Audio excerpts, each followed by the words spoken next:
करेंगे 8.1 का question third में वैल्यू हमें साइन ए की वैल्यू दे रखी है 3/4 और कैलकुलेट हमें करना है कोज ए एंड टेंजेंट ए।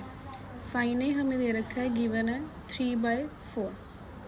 अब यहाँ पर साइन ए मतलब कि एक ए एंगल ले रखा है, तो हमें उस ए एंगल के बेस पे एक ट्रायंगल बना दिया है जिसमें मैंने ये एंगल ए ले लिया, ये बी ले लिया और ये सी।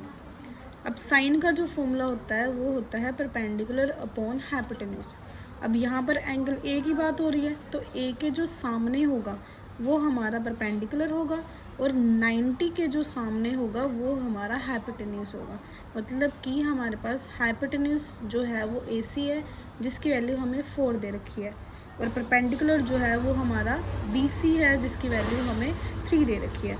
अब हमें हाइपोटेन्यूज भी पता है और हमें परपेंडिकुलर भी पता है, तो हमें बचा क्या, हमें बेस निकालना है। तो हम बेस निकालने के लिए यूज़ करेंगे पाइथागोरस थ्योरम। पाइथागोरस थ्योरम के अकॉर्डिंग जो बेस होता है, बेस का स्क्वायर किसके बराबर होता है, हाइपोटेन्यूज का स्क्वायर माइनस परपेंडिकुलर का square.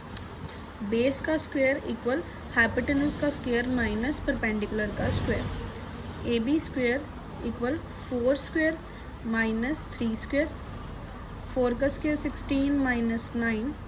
A B square is equal to 7 and A B जो आएगा वो होगा हमारा √7। तो दैट मीन्स हमारे पास जो बेस आ चुका है ट्राइंगल का वो आ गया है √7। अब हमें परपेंडिकुलर भी पता है, बेस भी पता है और हाइपोटेन्यूज भी पता है, तो हम अब अपनी वैल्यूज़ को फाइंड आउट कर सकते हैं। हमें फाइंड करनी थी कोज ए की वैल्यू और टेंजेंट ए की वैल्यू। कोज का फॉर्मूला होता है बेस अपॉन हाइपोटेन्यूज, टेंजेंट का फॉर्मूला होता है परपेंडिकुलर अपॉन बेस। अब परपेंडिकुलर हमारा 3 है, बेस हमारा √7 है, हाइपोटेन्यूज 4 है, परपेंडिकुलर 3 है और बेस हमारा √7 है। तो ये हमारा आंसर।